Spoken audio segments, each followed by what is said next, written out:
Hi everybody and welcome back to the Swedish Inventor. I've gotten a lot of comments lately on my former video about this, the pellet machine. And today I'm going to describe everything a bit thoroughly. And I needed a very simple prototype for a project of mine. And I didn't have time or money to purchase one from eBay.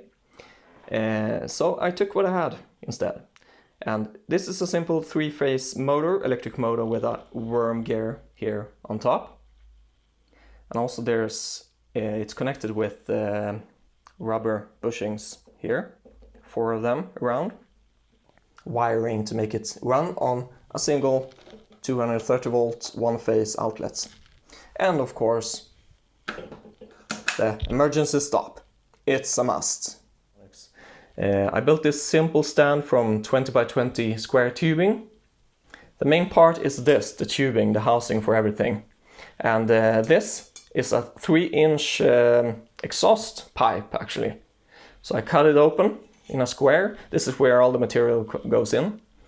Then in the bottom and in the top I have put some pipe couplers of some sort.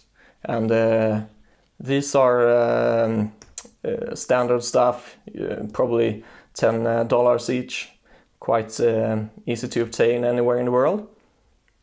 You need to have a very flat surface in the bottom where you put this.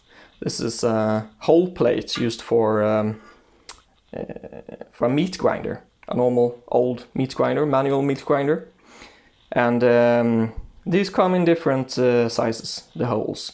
I think I have 3mm in the last video I did. This one is a bit bigger. And what I do is I put this inside, in the bottom. Let's see if you can see it. Yeah, it got stuck, like so, perfect. And then I made this simple screw here that I can use to lock the whole plate in the bottom. And don't mind my welding, it's horrible, I know. I had some problem with my MIG welder and I couldn't get the gas to flow through. There was some leak. And this is all the mechanical parts inside. The rest is basically the motor, which I showed before. And of course, a gasket is nice to have here. And of course, the axle. I'm gonna check that out a bit more next. Now I'm going to show you the axle. And this was the hard part. This required a lot of precision actually. It's made from a 20mm axle.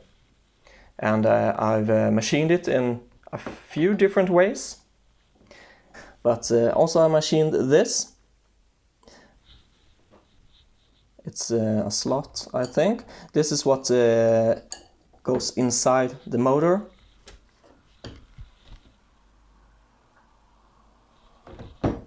And makes it turn around. And because we want all the pressure to go down towards the rollers, I have this. It's a stop in the middle.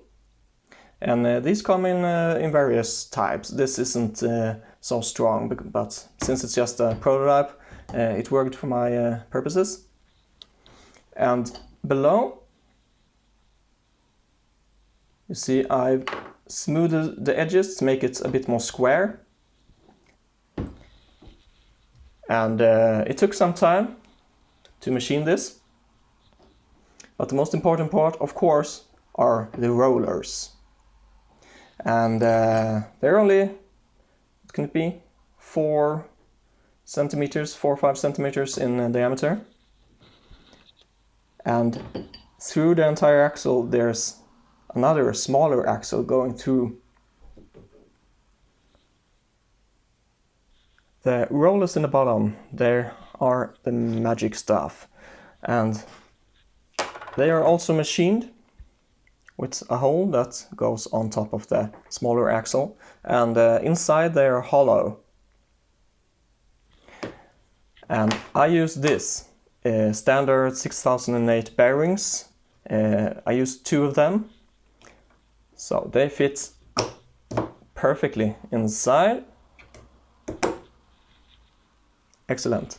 And then I just put this on top of the axle. I hope you can see it. There we go. And then I lock it in place with an E-spring, I think it's called. And then they can roll. Oh, I just remember, I forgot to show you what this is for. And bearings, of course. There's a lot of pressure needed to push the rollers downwards and push the material through the holes in the whole plate.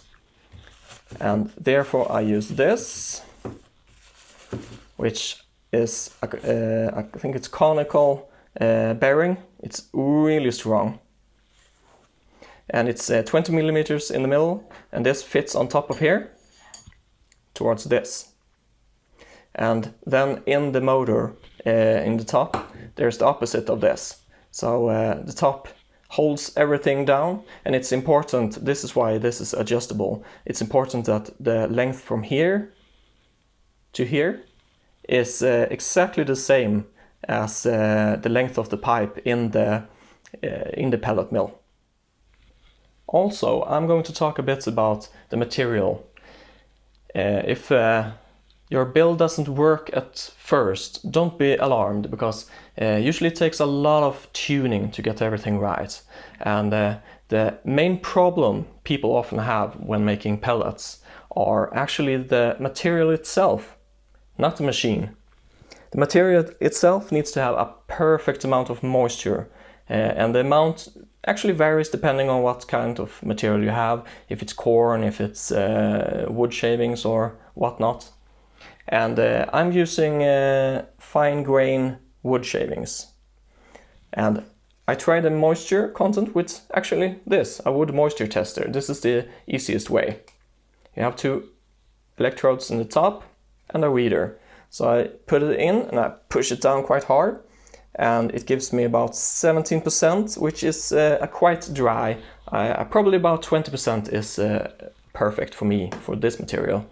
And actually, if it varies just 1% from the perfect moisture contents, the energy need for making the pellets actually goes up by 15%. So as you can imagine, it's really important that the moisture content is right, but also the different aspects of the material, the size and everything else. So if you don't succeed at first, try again and try again. Different moisture contents, different grain sizes. So good luck. And that's it. That's all there is to it. And I have a lot of great videos coming up soon, so don't forget to subscribe below.